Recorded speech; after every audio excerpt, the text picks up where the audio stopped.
Hello students, welcome back to my channel. तो आज हम बात करेंगे एक्सरसाइज 1.3 की मैथ्स का नंबर सिस्टम का ये चैप्टर है। इसके अंदर हम क्वेश्चंस देखेंगे। एक्सरसाइज 1.3 का हमारे पास फर्स्ट क्वेश्चन है, एनसीईआरटी का है ये हमारा बेसिकली। तो इसमें हमारा फर्स्ट क्वेश्चन का फर्स्ट पार्ट रहेगा 36/100। तो 36/100 को हम इस तरह से सॉल्व करेंगे। सबसे पहले 36 को हम क्लियरली क्या मेंशन कर सकते हैं, 0.36 मेंशन कर सकते हैं इसमें। तो सबसे पहले टर्मिनेट करेंगे हम इसका डेसिमल, जो ये डेसिमल है उसको टर्मिनेट करेंगे। तो सबसे पहले क्या होगा, इसका क्या होगा यहाँ पर टर्मिनेटिंग डेसिमल्स टर्मिनेटिंग करेंगे इसके अंदर हम। किस तरह से होगा, जब नीचे 2 0 हैं तो 2 डिजिट के आगे क्या आ जाएगा हमारा 0। तो ये क्या हो जाएगा हमारा आंसर। इसी तरह से अगर हम एक और एग्जांपल देखें, इसका सेकंड पार्ट 1/11। अब ये 0 की फॉर्म में नहीं है तो इसका डेसिमल हमें टर्मिनेट नहीं करना है, तो हम इसे सिंपली डिवाइड करेंगे सिंपल डिवीजन वाले मेथड से। 11 जो डिनोमिनेटर होगा वो हमारा बाहर की तरफ आएगा और नीचे 1, और इसके आगे हम 2 0 एक पेयर ले लेंगे, बिकॉज हमें इसको डिवाइड करना है। 11 के टेबल में 1 नहीं आता है, तो सबसे पहले इसको डिवाइड करने के लिए हम एक पेयर 0 का लेंगे। तो 11 सबसे पहले पॉइंट लगा लेंगे हम इसका, जो हमने पेयर लिया। उसके बाद 11 0 लगा लेंगे इस पेयर का। उसके बाद 9 पे क्या आ जाएगा हमारा 99।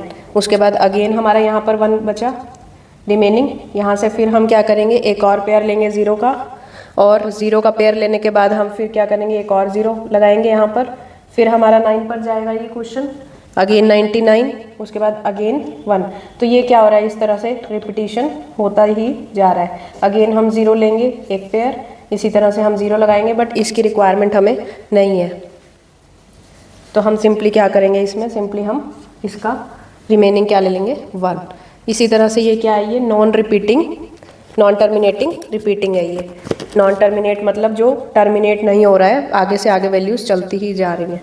तो इसका आंसर होगा 0.09 और यहाँ पर क्या आ जाएगा 09।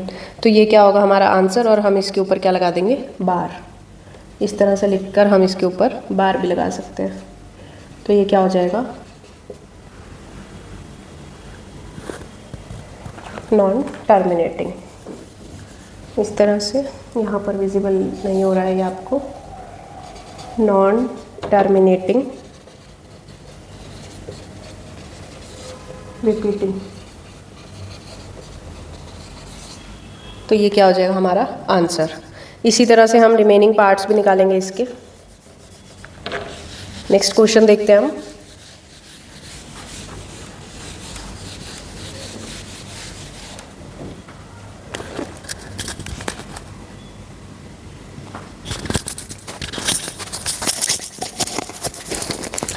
नेक्स्ट क्वेश्चन है हमारा 4:1/8।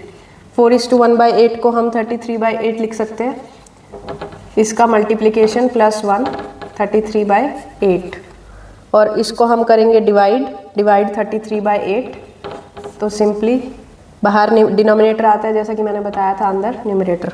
सेम सबसे पहले 8 4 पे कितना होगा 32, remaining 1, again 0 point, again 8 is 2, 8 1 जा 8, रिमेनिंग 2, अगेन 0, यहाँ पर 2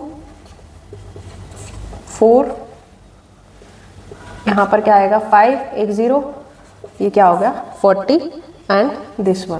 तो ये क्या हो गया 33/8 क्या हो गया हमारा 4.125।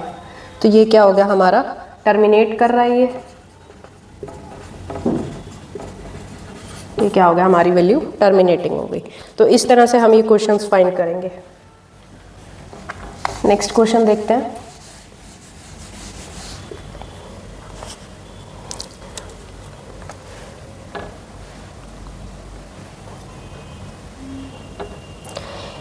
एक इसी तरह का क्वेश्चन देखते हैं हम 2/11। अब ये 2/11 है, इसमें भी हमारा 0 मेंशन नहीं है, तो सेम प्रोसेस करेंगे हम इसका 11 2.0। अब यहाँ पर क्या आएगा 1, 11, 9, अगेन 0 लेंगे, अगेन 8 पे जाएगा 88, यहाँ से रिमेनिंग बचा 2, अगेन 0 लेंगे हम यहाँ पर 1, अगेन यहाँ पर क्या बचा 9, अगेन 0 लेंगे, अगेन क्या आएगा हमारे पास 8, 88, रिमेनिंग अगेन 2। अब इसके बाद अगर हम करेंगे तो हमारा प्रोसेस यहीं से स्टार्ट हो जाएगा। तो इसका मतलब क्या हुआ, ये जो है हमारा टर्मिनेटिंग है या नॉन टर्मिनेटिंग। 2/11 की वैल्यू आ गई हमारे पास 0.1818, इसको हम लिख सकते हैं 0.18 बार, which is non terminating. Repeating, terminating का मतलब होता है जिसके यहाँ पर हमारी वैल्यू 0 आ जाती है, एंड में हमारा जो रिमाइंडर है वो कुछ भी नहीं बचता है। और नॉन टर्मिनेटिंग का मतलब होता है इस तरह की वैल्यूज़ हमारी क्या होती हैं, नॉन टर्मिनेटिंग वैल्यूज़।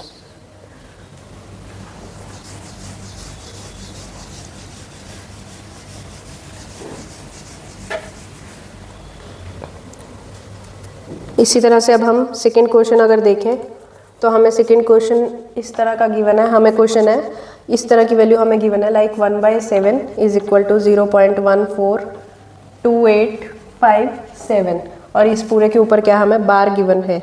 अब हमें इसमें निकालनी है डेसिमल एक्सपेंशंस, और इसके अंदर हमें जो एक्सपेंशंस हैं वो 2/7, 3/7, 4/7, 5/7, 6/7 इस तरह की गिवन है। और इसके अंदर हमें अब सबसे बड़ी बात है इस क्वेश्चन में जो है हमें हिंट गिवन है, study the remainders while finding the value of 1/7 carefully.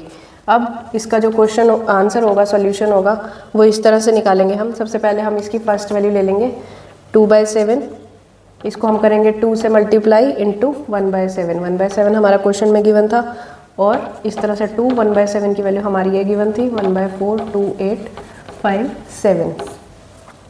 उसके बाद इसी तरह से 3/7 का कर लेंगे, फिर 4/7 का, फिर 5/7 का, और फिर 6/7 का।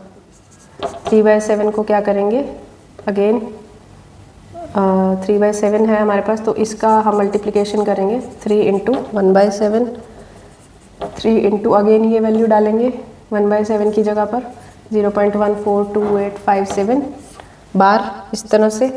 और अगर इसकी मल्टीप्लिकेशन करते हैं हम तो हमें इसी तरह से ही इसका आंसर दिखाना है, अगर हम इसकी मल्टीप्लाई नहीं करके दिखाते हैं तो।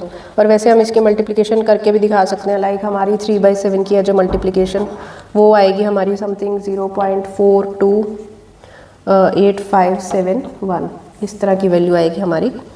और इसी तरह से हम 4/7 का, 5/7 का, 6/7 का इसी तरह से वैल्यूज़ निकालेंगे। अगर इसकी वैल्यू भी निकालना चाहो तो 14:28 होता है हमारा 0.285714। ये क्या हो गई हमारी वैल्यूज़। Thank you.